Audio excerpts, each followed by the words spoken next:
Hello everyone, my name is Diego Villalobos and I will be presenting on economist Sir Arthur Lewis. Throughout the course of the history of economic thought, there have been many thinkers who have worked to improve the working and living conditions of the more developed nations, but throughout the 1900s we see new economic theorists who are more concerned on the growth and development of third world countries, namely Sir Arthur Lewis. Now Arthur Lewis was born on January 23, 1915, in Saint Lucia, located within the West Indies. His parents were both school teachers, having immigrated from Antigua 12 years earlier. This came as an advantage to Lewis, particularly when he was 7 and stayed home for months due to an ailment. His father taught him in 3 months as much as the school taught in 2 years, which bumped him up from grade 4 to 6 when returning to school. He finished the curriculum by age 14 and worked as a clerk in the civil service until 1932. After 3 years of waiting and working, he now had the opportunity to go to college and applied to the government scholarship for a British university and won it. At the time, there was racial inequality and bias within the British government, so the fields of study for Lewis were stretched thin. He originally wanted to become an engineer, but he deemed it as futile since no one would hire a black engineer. Thus, he attended the London School of Economics to pursue a bachelor's degree in commerce, which consisted of economics and statistics, in hopes of returning to Saint Lucia and working in private trade or municipal service.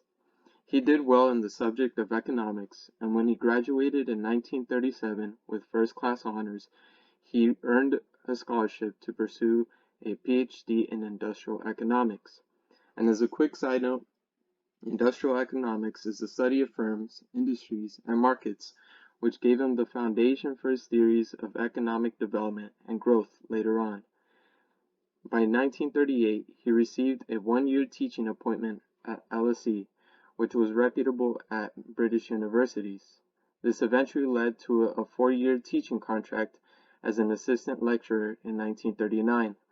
In a critical analysis of the contributions of notable black economists by Kojo Quartey, Lewis states, quote, "My foot was now on the ladder and the rest was up to me. My luck held and I rose rapidly. In 1948, at 33, I made a full professor at the University of Manchester." End quote. Now that Lewis had graduated and finished studying, he conducted research in 3 areas, namely industrial economics, the history of world economy since 1870, and development economics. One important figure that guided Lewis was famous economist Friedrich Hayek, known for his Austrian economics, who had told Lewis to continue teaching world economy. This gave him knowledge and factors of world production, and he would later write a book in 1978 on the subject titled Growth and Fluctuations from 1870 to 1913. He had many colonial students, both Asian and African, attend the London School of Economics during the 1940s, and this motivated him to teach on the topic of development economics in the 1940s and more seriously after 1950. His rise to fame came from his two-sector or dual economic development model, which won him a Nobel Prize in 1979, and he was and it still is one of the first black Afro-Caribbean people to win a Nobel Prize in economics. Briefly, his theory dealt with an economy divided in 2 sectors, an industrialized modern sector and a rural subsistence sector. The rural sector had an abundance of labor that could be moved to the industrialized sector without affecting agricultural output. There would be more profit within the industrialized sector consisting of manufacturing, and this would be desirable for people in the rural area. As a result, the industrial sector can hire as many people from the rural areas that had low wages and profit, invest, and increase wages. Thus, output expands and economic growth follows. Kojo 42. This was a man who, quote, practiced what he preached.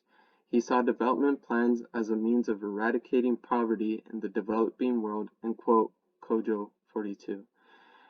And truly, this was so since he worked tirelessly and against all opposition to increase in knowledge and to improve the economic conditions and well-being of people in underdeveloped countries. A brief track record of his positions of work included consultant for the Caribbean Commission, United National Economic Commission for Asia and the Far East, Gold Coast Government, West Nigerian Government, and was also a member of the United Nations Group of Export on Underdeveloped Countries and Deputy Managing Director of the United Nations Special Fund, Kojo 41. He was also knighted in 1963 and served as a president of the American Economic Association, Kojo 41.